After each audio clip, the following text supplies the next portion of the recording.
तो ये कहानी रैन नाम के कल्टीवेटर की है जो पिछले 3000 सालों से जिंदा था क्योंकि वो फाउंडेशन इस्टेब्लिशमेंट रिलैम पर पहुंचना चाहता था। साथ ही रैन चिंगमिंग शॉर्ट सेट का एक ग्रैंड मास्टर भी था, पर बदकिस्मती से रैन का लेवल उस सेट में सबसे कम होता है।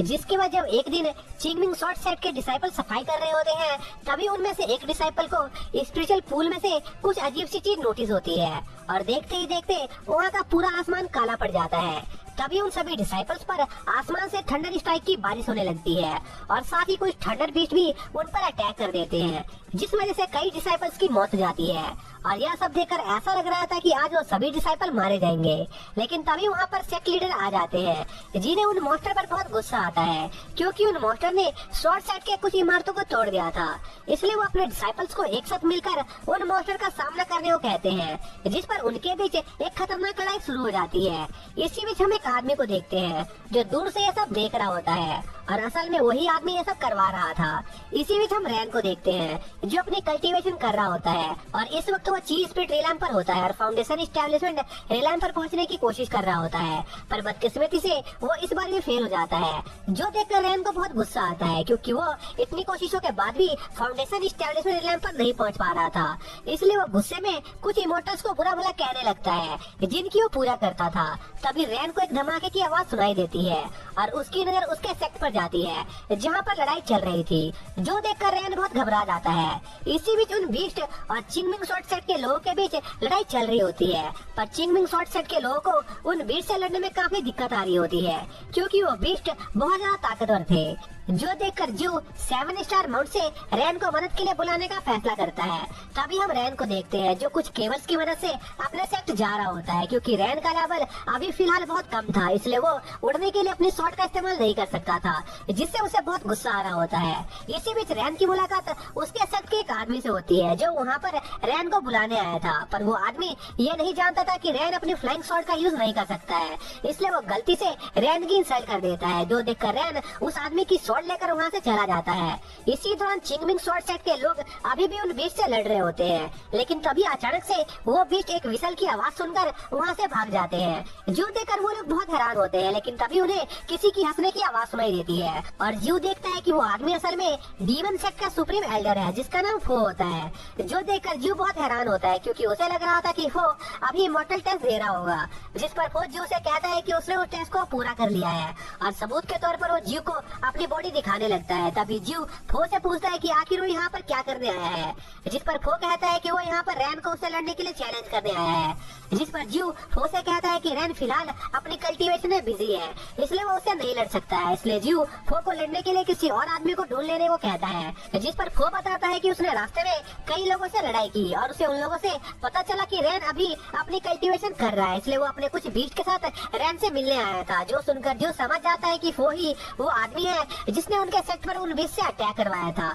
इसलिए वो गुस्से में फो पर अटैक कर देता है, पर फो उस अटैक को डॉज कर लेता है। लेकिन तभी फो पर एक और सरप्राइज अटैक होता है, जो देखकर फो जू से कहता है कि उस पर ऐसे अटैकों का कोई फर्क नहीं पड़ेगा। लेकिन तभी फो देखता है कि वो अटैक जू का नहीं बल्कि रैन का था और रैन को वहाँ पर देखकर फो रैन को अपनी बॉडी दिखाने लगता है और उसे उससे लड़ने के लिए चैलेंज करता है, पर रैन फो के चैलेंज को रिजेक्ट कर देता है और वहाँ से जाने लगता है। लेकिन तभी फो रैन के कल्टीवेशन के बारे में कुछ ऐसा कहता है जिसे सुनकर रैन को गुस्सा आ जाता है और वो फो पर अटैक कर देता है, जिसके बाद उनके बीच लड़ाई शुरू हो जाती है, जहाँ पर फो देखता है कि रैन काफी तेज है और वो रैन की स्पीड का मुकाबला नहीं कर पाता है और कुछ ही देर में रैन फो को बुरी तरह हरा देता है। पर हारने के बावजूद भी फो खुश था क्योंकि रैन ने उसके चैलेंज को एक्सेप्ट कर लिया था, पर रैन को फो के सोच से कोई फर्क नहीं पड़ता था और वो फो को तुरंत वहाँ से निकल जाने को कहता है। लेकिन तभी फो रैन को बताता है कि उसके पास रैन के लिए गिफ्ट है जिसकी मदद से रैन फाउंडेशन इस्टेब्लिशमेंट रिलैम पर पहुंच सकता था, जो सुनकर रैन फो को जल्दी से उसके साथ उसके घर के अंदर चलने को कहता है, जहाँ पर फो रैन को एक स्क्रोल देता है, जिस पर रैन उस स्क्रोल को पढ़ने की कोशिश करता है, पर काफी देर कोशिश करने के बाद भी वो इस स्क्रोल को नहीं पढ़ पाता है, जो देखकर रैन को बहुत गुस्सा आता है, जिस पर फो रैन से कहता है कि जब वो इमॉर्टल टेस्ट दे रहा था उस दौरान उसे ब्लास्टनेस सेट के एक स्टोन टैबलेट के बारे में पता चला, जिसकी मदद से कल्टीवेटर फाउंडेशन इस्टेब्लिशमेंट रिलैम पर पहुंच सकते थे। इसलिए फोन ने उस टैबलेट पर लिखे वर्ड्स को रैन के लिए कॉपी कर लिया, जो सुनकर रैन जू से उस पेपर पर लिखे वर्ड्स को ट्रांसलेट करने का कोई तरीका ढूंढने को कहता है। जिसके बाद रैन जब अपने लिए खाना लगा रहा होता है तभी उसे ऐसा महसूस होता है कि कोई उसके कमरे में घुस आया है, और जब वो दूसरी तरफ मुड़ता है तो उसके सामने हेडिस रिलम का लिंक होता है जो रैन को अपने साथ ले जाने के लिए आया था, क्योंकि 50 साल पहले रैन ने अपनी लाइफ स्पैन को बढ़ाने के लिए एक लाइफ लॉन्गेटिविटी पिल खाई थी, जिसके पैसे रैन ने नहीं दिए थे। इसलिए लिंक रैन को अपने साथ ले जाने आया था। साथ ही लिंक रैन को बताता है कि अगर वो रैन को अपने साथ ले जाने में कामयाब रहा तो उसके एम्परर लिंक का प्रमोशन कर देंगे, पर रैन लिंक के साथ जाने से मना कर देता है और लिंक को वहाँ से भगाने लगता है, जिस पर लिंक रैन को जबरदस्ती अपने साथ ले जाने के लिए उस पर अटैक कर देता है। जिस पर रैन लिंक से 10 दिनों का समय और मांगता है ताकि वो फाउंडेशन एस्टैब्लिशमेंट रिलायम पर पहुंच पाए, पर लिंक रैन की बात नहीं सुनता है और उस पर अटैक करता रहता है, जो देखकर रैन लिंक पर एक अटैक करता है और उसे काफी दूर उड़ा देता है, और उड़ते उड़ते लिंक रैन के 10 दिनों के डील को एक्सेप्ट कर लेता है। जिसके अगले दिन ज्यू रैन के लिए कुछ हब्स लेकर आता है जो रैन ने मंगवाए थे। तभी रैन ज्यू से उसके घर के छत को रिपेयर करवाने को कहता है जो कल रात के हादसे में डैमेज हो गई थी। जिसके बाद एक दिन रैन अपने एक साथी को उसे बेलो माउंटेन छोड़ देने को कहता है, क्योंकि रैन को वहाँ से उसकी लाइफ लॉन्गेटिविटी पिल बनाने के लिए कुछ हब्स खरीदने थे। फिर रैन का साथी उसे एक जगह पर उतार कर वहाँ से चला जाता है। फिर रैन आगे बढ़ना जारी रखता है, और जब रैन सैनसन किंगडम से गुजर रहा था तभी कुछ लोगों का ग्रुप रैन को घेर लेते हैं और रैन से कहते हैं कि अगर वो यहाँ से गुजरना चाहता है तो उसे इसके लिए पैसे देने होंगे। पर तभी वो लोग बहुत हैरान होते हैं क्योंकि रैन को उनसे बिल्कुल भी डर नहीं लग रहा था, जो देखकर उन लोगों को रैन पर बहुत गुस्सा आ जाता है और वो रैन को जान से मारने के लिए उस पर अटैक कर देते हैं। पर तभी एक आदमी उन्हें लात मारकर साइड कर देता है। तभी हम उस आदमी को देखते हैं जो कोई कल्टीवेटर नहीं था बल्कि एक आम इंसान था। इसी बीच रैन नोटिस करता है कि वो आदमी अपनी मार्शल आर्ट्स टेक्निक को मास्टर करने की वजह से ची स्पीड रिलम पर पहुंच गया था। तभी 2 और गुंडे उस आदमी पर अटैक करते हैं, पर वो आदमी बहुत ही आसानी से उनके अटैक को डॉज कर लेता है और कुछ पल में ही उन सभी को हरा देता है। दूसरी तरफ रैन उस मार्शल आर्टिस्ट की लड़ने के काबिलियत को देखकर उससे काफी इम्प्रेस होता है और रैन उस आदमी से पूछता है कि आखिर उसने ये मार्शल आर्ट टेक्निक कहाँ से सीखी, पर वो आदमी रैन के सवालों का कोई जवाब नहीं देता है और रैन को यहाँ से चले जाने को कहता है, क्योंकि इस जगह के आसपास बहुत सारे ज़ॉम्बीज थे। जो कहने के साथ ही वो आदमी उन ज़ॉम्बीज के एरिया की तरफ निकल जाता है ताकि वो उन ज़ॉम्बीज को मार सके। और ज़ॉम्बीज का नाम सुनकर रैन के दिमाग में एक प्लान आता है और वो उस आदमी को फॉलो करना शुरू कर देता है। फिर वो आदमी एक गुफा के पास पहुंचता है जहाँ पर काफी सारे ज़ॉम्बीज मौजूद थे, जिसके कुछ देर बाद वो सभी ज़ॉम्बीज एक्टिवेट हो जाते हैं और उस मार्शल आर्टिस्ट पर अटैक करने लगते हैं, जिस पर वो आदमी उन ज़ॉम्बीज से लड़ने लगता है। पर वो ज़ॉम्बी संख्या में काफी ज्यादा थे, जिस वजह से कुछ ही देर में वो ज़ॉम्बीज उस आदमी पर भारी पड़ने लग जाते हैं और उसे जान से मारने वाले होते हैं। लेकिन तभी कोई उन ज़ॉम्बीज पर अटैक करके रैन को बचा लेता है और हम देखते हैं कि वो आदमी कोई और नहीं बल्कि रैन होता है। तभी वो सभी ज़ॉम्बीज फिर से उन पर अटैक कर देते हैं, पर रैन सही समय पर खुद के साथ साथ उस आदमी को भी बचा लेता है और उस आदमी को एक सेफ जगह पर छोड़ने के बाद उन सभी ज़ॉम्बीज से लड़ने लगता है और कुछ ही देर में वो वहाँ मौजूद सभी ज़ॉम्बीज को मार देता है। और रैन की ऐसी पावर को देखकर वो मार्शल आर्टिस्ट बहुत हैरान होता है, जिसके बाद रैन उस मार्शल आर्टिस्ट को अपना नाम बताता है, जिस पर वो आदमी भी रैन को बताता है कि उसका नाम टैन है और वो सैनसन किंगडम से है। तभी टैन रैन से उसके किंगडम को बचाने में रैन की मदद मांगता है, क्योंकि कुछ ज़ॉम्बीज ने टैन के किंगडम पर अटैक कर दिया था, जिस पर रैन टैन की मदद करने के लिए तैयार हो जाता है। फिर टैन रैन को लेकर एक लाइट हाउस पर जाता है क्योंकि उसे वहाँ के ऑनर से कुछ बात करनी थी। लेकिन तभी रैन देखता है कि वो घर तो सुई का है, जिसे लोग एक विच समझते थे, क्योंकि लोगों को लगता था कि सुई ने सैनसन किंगडम के एम्परर को अपने प्यार के जाल में फंसा लिया था। इसलिए रैन वहाँ से जाने की सोचता है क्योंकि वो नहीं चाहता था कि सुई उसे देख ले। लेकिन तभी वहाँ पर सुई आ जाती है जो उन्हें देख लेती है, जिस पर वो सभी साथ में बैठकर खाना खाते हैं और रैन टैन और सुई को एक दूसरे से इंट्रोड्यूस करवाता है और टैन को बताता है कि सुई ब्लैकनेस सेक्ट की लीडर है, जो एक तरह का डीमन सेक्ट था। लेकिन भले ही सुई डीमन सेक्ट से बिलोंग क्यों नहीं करती हो, पर इसके बावजूद भी सुई एक अच्छी लड़की थी। इसी बीच टैन को पता चलता है कि सुई वही मास्टरमाइंड है जिसने ज़ॉम्बीज को सैनसन किंगडम पर फैलाया था और एम्परर को सिड्यूस किया था ताकि वो सैनसन किंगडम पर राज कर सके। जिस पर सुई टैन से कहती है कि अगर वो सच में सैनसन किंगडम पर राज करना चाहती तो उसे एम्परर को सिड्यूस करने की कोई जरूरत नहीं थी, पर वो सैनसन किंगडम पर राज नहीं करना चाहती है। पर यह सब सुनने के बावजूद भी टैन को सुई पर भरोसा नहीं होता है और वो ये कहकर वहाँ से चला जाता है कि वो सुई पर अपनी नजर बनाकर रखेगा। जिसके अगले दिन रैन कुछ हब्स खरीदने एक शॉप पर जाता है, पर बदकिस्मती से उस शॉप पर रैन की लिस्ट बनाई हुई एक भी हफ्स मौजूद नहीं होती है, क्योंकि उस शॉप पर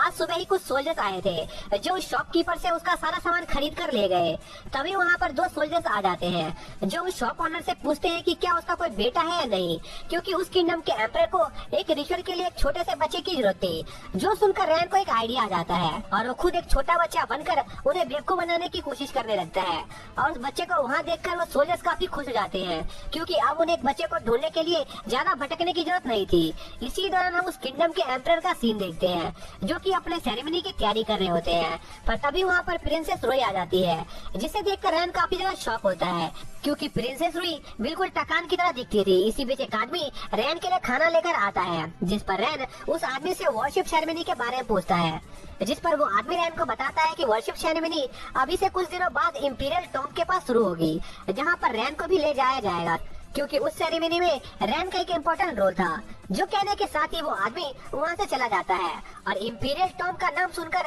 रैन को एक आइडिया आता है और वो अपने आइडिया को अंजाम देने के लिए वहाँ से निकल जाता है। इसी दौरान हम प्रिंसेस रुई और एम्परर को देखते हैं, जिनके बीच वर्शिप सेरेमनी को लेकर बहस चल रही थी, क्योंकि प्रिंसेस रुई इस सेरेमनी के खिलाफ थी। जहाँ पर प्रिंसेस रुई को यह बात भी पता चलती है कि सेरेमनी के बाद एम्परर का प्लान प्रिंसेस की शादी सीमा नाम के कल्टीवेटर से कराने का था, जिस पर प्रिंसेस रुई एम्परर के इस प्लान को फॉलो करने से मना कर देती है, क्योंकि प्रिंसेस रुई को सीमा बिल्कुल भी पसंद नहीं था, क्योंकि प्रिंसेस के हिसाब से सीमा एक डरपोक किस्म का इंसान था, जिसने अपनी जान बचाने के लिए ज़ॉम्बी से लड़ने के बजाय किंग को इस अजीब सी सेरेमनी को करने का आइडिया दिया था। पर एम्परर को प्रिंसेस की बातों से कोई फर्क नहीं पड़ता था, जिस पर प्रिंसेस रुई सीमा को उसे कुछ बात करने उसके साथ चलने को कहती है और सीमा से कहती है कि वो जानती है कि सीमा ये सब इसलिए कर रहा था ताकि वो एम्परर को उनकी शादी के लिए मना सके। पर प्रिंसेस सीमा को साफ साफ शब्दों में कह देती है कि वो उसे बिल्कुल भी पसंद नहीं करती है, लेकिन इसके बावजूद भी सीमा बेशर्मों की तरह प्रिंसेस रुई को वहाँ पर प्रपोज करने लगता है, जिस पर प्रिंसेस रुई सीमा के प्रपोजल को रिजेक्ट कर देती है।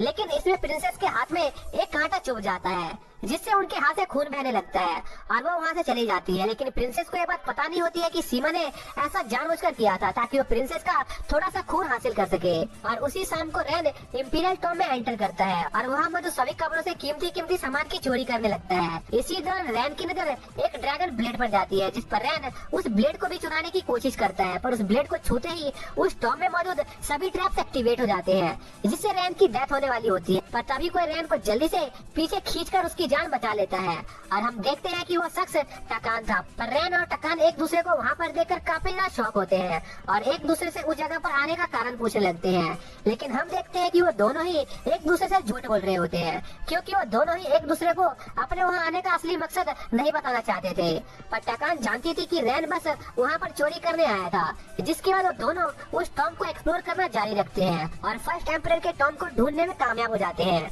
जहाँ पर टकान उस टॉम की कंडीशन देखकर काफी ज्यादा हैरान थी, क्योंकि हजारों साल बीतने के बाद भी वो टॉम एकदम नया लग रहा था। तभी रैन टकान के द्वारा जलाई हुई कैंडल को बुझा देता है, जिससे उस एरिया में मौजूद एक ब्लड एरे एक्टिवेट हो जाता है। पर टकान को इससे कोई फर्क नहीं पड़ता है और वो अपने उन कॉफिन को जलाने के प्लान को स्टार्ट करने वाली होती है। पर रैन टकान को ऐसा करने से मना कर रहा होता है, क्योंकि इससे वो लोग एक बड़े खतरे में फंस सकते थे। इसलिए रैन टकान को अपनी एक पिल देकर उसे छोड़ देता है, जिसके बाद वो लोग उस केव से बाहर आ जाते हैं, जहाँ पर रैन टकान को बंदी बनाकर उसे अपने घर पर वापस ले आता है और उसे कहता है कि अगर उसने उसके प्लान को सक्सेसफुल होने दिया होता तो इससे सुई काफी बड़े खतरे में पड़ सकती थी, क्योंकि टकान के उस टॉम को डिस्ट्रॉय करने से वो ब्लड एरे एक्टिवेट हो जाता, जिससे वो सभी लोग अपनी जान खो बैठते। साथ ही कुछ देर के टॉर्चर के बाद टकान उन्हें ये भी बता देती है कि वही प्रिंसेस रुई है, जिस पर सुई प्रिंसेस रुई को छोड़ देती है और रैन को वहाँ से जाने को कहती है, क्योंकि सुई को प्रिंसेस रुई से कुछ जरूरी बात करनी थी, जिस पर रैन वहाँ से चला जाता है। और रैन के वहाँ से जाते ही सुई प्रिंसेस रुई को उसके पीठ पर मौजूद एक बड़ा सा निशान दिखाती है और प्रिंसेस को उस निशान और अपने बैकग्राउंड के बारे में बताने का फैसला करती है,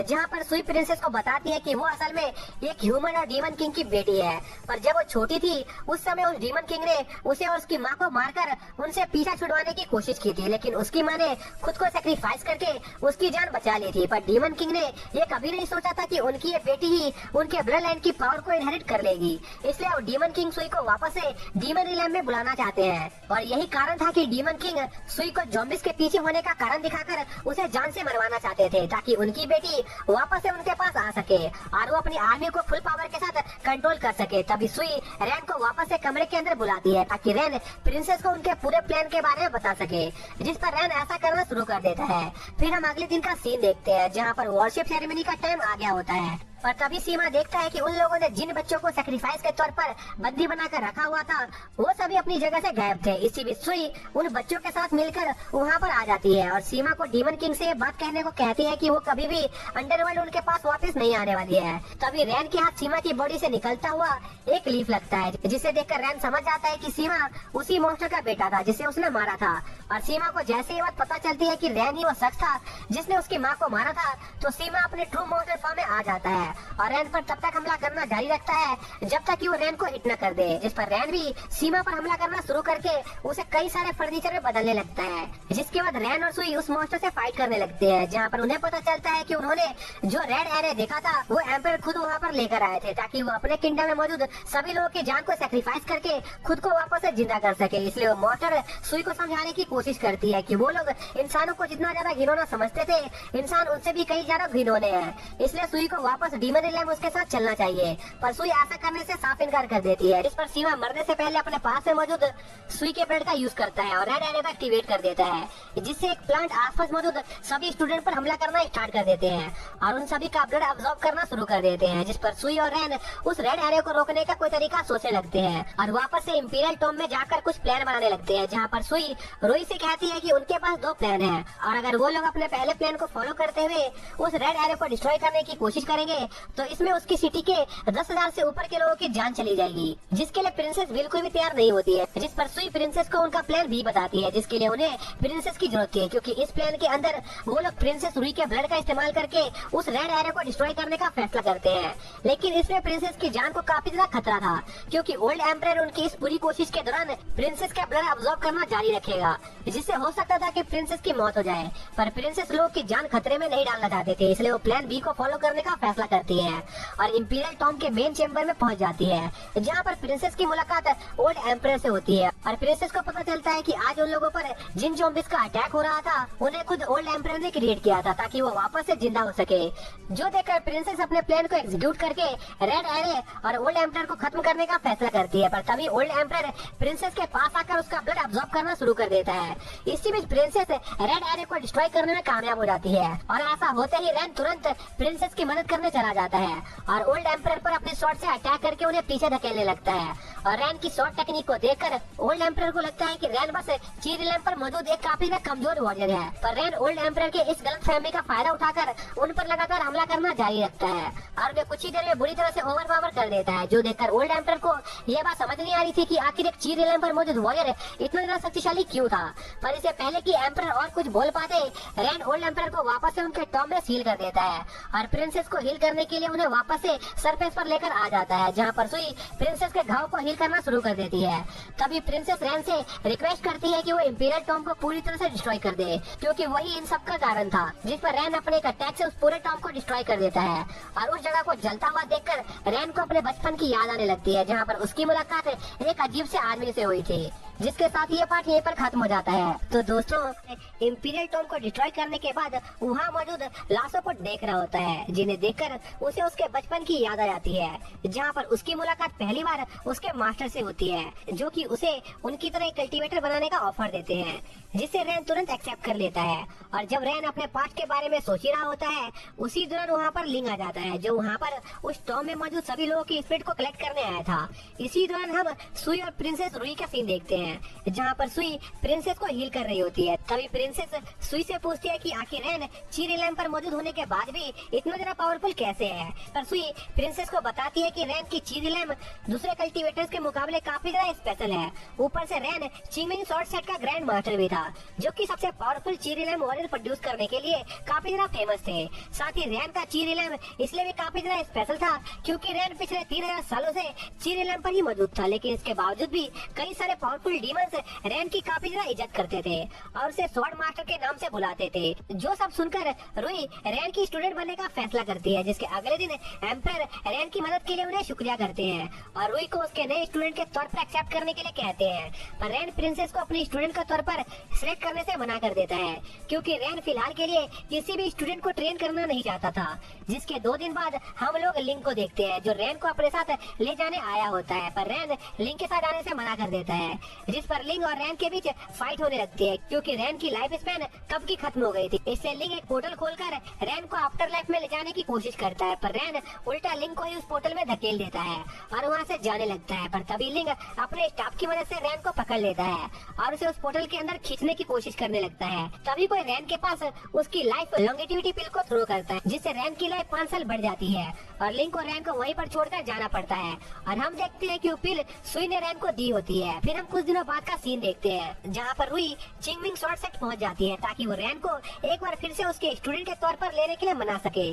पर रैन वहाँ मौजूद नहीं होता है, जिस पर रुई जू को मनाने की कोशिश करने लगती है, पर जूई रुई को एडमिशन देने से मना कर रहा होता है, क्योंकि वो रैन का फैसला खुद नहीं ले सकता। ऊपर से उनके सेक्टर पर कुछ दिनों पहले ही कुछ थंडर बीस्ट ने हमला कर दिया था, जिस वजह से उनके साइड की हालत अभी थोड़ी खराब थी, इसलिए वो रुई को एडमिशन नहीं दे सकते थे। जिस पर रुई समझ जाती है कि जूई क्या चाहता है, इसलिए वो चिंगमिंग शॉर्ट सेट को 1 लाख सिल्वर कॉइन स्पॉन्सर करने का फैसला करती है, जो सुनकर जूई काफी ज्यादा खुश हो जाता है और रुई को तुरंत उसके स्वॉर्ड पर बैठकर उसके साथ रैन से मिलने चले कहता है, ताकि वो रैन से उसके एडमिशन के बारे में बात कर सके। और रैन जूई और रुई को एक साथ देखते ही समझ जाता है कि जूई ने क्या किया है, इसलिए वो रुई को मना करने वाला होता है। पर रैन के कोई फैसला लेने से पहले ही जू रैन को एक स्क्रिप्चर ट्रांसलेट करके देता है, जिसे रैन काफी लंबे समय से पढ़ने की कोशिश कर रहा था। और रैन को खुश देखकर जू तुरंत रैन और रुई को वहाँ पर अकेला छोड़कर भाग जाता है, ताकि उसे रैन से डांट न पड़े। जिस पर रैन रुई के साथ अपने घर पर जाता है और जूई के दिए हुए स्क्रिप्चर को पढ़ने की कोशिश करने लगता है। पर इतने ज्यादा ट्रांसलेशन के बाद भी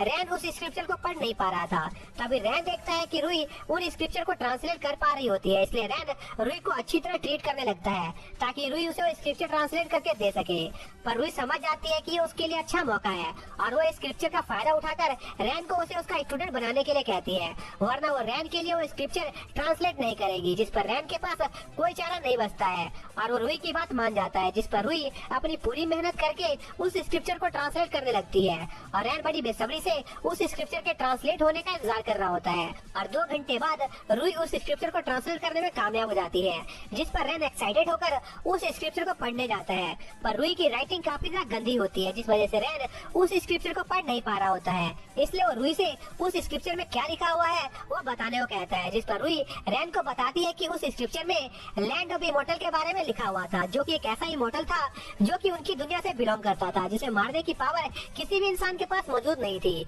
यहाँ तक कि डीमंस भी उससे डरते थे। पर रैन को इन सब बातों में कोई दिलचस्पी नहीं होती है और वो रुई से पूछता है कि क्या उस स्क्रिप्चर में फाउंडेशन स्टेटस रिलैम्प पर पहुंचने का कोई तरीका लिखा हुआ है नहीं, जिस पर रुई रैन को मना कर देती है क्योंकि उस स्क्रिप्चर में सिर्फ लैंड इमॉर्टल के बारे में जानकारी मौजूद थी। जिस पर रैन उस स्क्रिप्चर का पूरा हिस्सा ढूंढने का फैसला करता है ताकि वो फाउंडेशन स्टेटस रिलैम्प को अचीव करने का कोई तरीका ढूंढ सके, जिसके लिए रैन फो को भी अपने साथ ले जाने का फैसला करता है, क्योंकि फो को उस रुइन के लोकेशन के बारे में पता था। और रुइंस की जर्नी के दौरान रैन और फो का सामना काफी सारे खतरनाक मॉन्स्टर से हो जाता है, पर वो सभी उन मॉन्स्टर को हराते हुए एक डेजर्ट में पहुंच जाते हैं, जहां पर फो रैन को उस लोकेशन के बारे में बताता है जहां पर उसे वो स्क्रिप्चर मिला था। पर जब वो लोग वहां पर पहुंचते हैं तो उन्हें वहां पर कोई स्क्रिप्चर दिखाई नहीं दे रहा होता है, जिस पर रैन को लगता है कि फो उन्हें गलत जगह पर ले आया है। पर तभी रुई को जमीन से कुछ आंखों जैसी चीज बाहर आते हुए दिखाई देती है, जिस पर रैन जल्दी से रुई को बचाता है क्योंकि वो एक मॉन्स्टर था और फो उस मॉन्स्टर को मार गिराता है। पर इसमें रुई को थोड़ी चोट लग जाती है और जैसे ही रुई का ब्लड जमीन पर गिरता है वहाँ पर एक मैजिक सर्कल अपीयर हो जाता है और जमीन से एक स्टोन टैबलेट बाहर निकलने लगता है, जिस पर फो उन्हें बताता है कि ये वही स्टोन टैबलेट है जिस पर से उसने वो स्क्रिप्चर कॉपी किया था। पर वो स्टोन टैबलेट पहले के मुकाबले काफी ज्यादा बड़ा होता है, जिस पर रुई उस स्टोन टैबलेट को एग्जामिन करने की कोशिश करता है। पर इसमें रुई का ब्लड उस स्टोन टैबलेट पर गिर जाता है, जिससे वो स्टोन टैबलेट एक्टिवेट हो जाता है और जमीन जोर जोर से हिलने लगती है, जो देखकर वो लोग वहाँ से अपनी जान बचाकर भाग जाते हैं। और कुछ देर बाद रैन देखता है कि वो लोग जिस जगह पर मौजूद थे वहाँ पर एक पूरी सिटी अपीयर हो गई थी, जिस पर वो लोग उस सिटी में एंटर करते हैं, जहाँ पर रुई उन्हें बताती है कि सिटी लैंड ऑफ इमॉर्टल की सिटी थी, जो स्पेस मैजिक को कंट्रोल करने में काफी ज्यादा माहिर थे। पर फो को उस जगह पर काफी ज्यादा डर लग रहा होता है क्योंकि वहाँ के घरों से फो को भूतों की आवाजें आ रही थी। तभी वहाँ का आसमान काला हो जाता है और उन्हें एक बेल की आवाज सुनाई देने लगती है, इसी बीच रैन नोटिस करता है कि रुई फो के पीठ से कहीं गायब हो गई थी। तभी वो लोग देखते हैं कि रुई उन लोगों से थोड़ी दूर पर मौजूद होती है और उस सिटी में अंदर जाए जा रही होती है, जिस पर रैन रुई को रोकने की कोशिश करता है। पर रैन देखता है कि रुई उस बैल की आवाज से हिप्नोटाइज हो गई थी, इसलिए रैन अपनी शॉट की मदद से उस बैल की आवाज को काउंटर करके रुई को होश में लाने की कोशिश करने लगता है, जिस पर रुई होश में आ जाती है। पर वो अचानक से गिरकर बेहोश हो जाती है, जो देखकर रैन तुरंत रुई को लेकर उस सिटी से बाहर निकल जाता है, क्योंकि उसे वो जगह सेफ नहीं लग रही थी। इसलिए रैन फो को प्रिंसेस को वहाँ से लेकर वापस उनके चिंगमिंग स्वॉर्ड सेट वापस जाने का ऑर्डर देता है और खुद वहाँ पर रुककर उस स्टोन टैबलेट पर लिखी हुई सारी चीजों को कॉपी करने का फैसला करता है। पर वो स्टोन टैबलेट धीरे धीरे वापस जमीन में अंदर गायब होने लगता है, जो देखकर रैन अपने लिखने की स्पीड को बढ़ा देता है और उस स्टोन टैबलेट के गायब होने से पहले सब कुछ कॉपी कर लेता है और वो लोग वहाँ से वापस अपने चिंगमिंग स्वॉर्ड से निकल जाते हैं। पर उन लोगों को इस बात की बिल्कुल भी उम्मीद नहीं होती है कि रुई के ब्लड की वजह से उन्होंने उस डेजर्ट में मौजूद एक काफी बड़े मैजिक सर्कल को एक्टिवेट कर दिया था, जिसके साथ ये पार्ट यहीं पर खत्म हो जाता है।